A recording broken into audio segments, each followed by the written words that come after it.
Bargarh जिल्लारे token समस्या सुधार आसिलानी जिल्लापाल ऑफिस रे जिल्लार चाषी दायपत्र दिले कौन रखिले बयान टिके सुनंतु।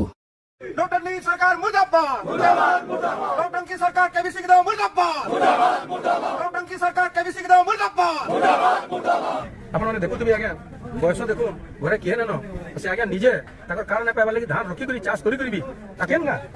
पटल पाली तुम ना केना काई दिले धान लागि मो के चाबिला नाही धान बिकि ना पाली केंदा करसी चाष करी जो हां केते कर चाष करथिलो को डेढ़ कर चाष करथिलो निज जमी है हां तने से धान रखी जो घरे के धान न धान तो बोगा होई धान गला है जे हां तू कोन ना कई हां तू कोन पहले धान बिकबो हां अच्छा इतले कलेक्टर ऑफिस के इस्तलो हां का बेले नवा हेला बुझो हां ना केना करबा जदी कारण न देले फेर हां ठीक ठीक आज आम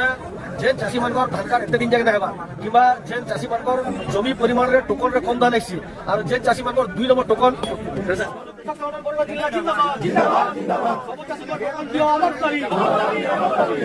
धान बिक्री वंचित रहो अलग करी छोटी संपूर्ण बंद अलग करी।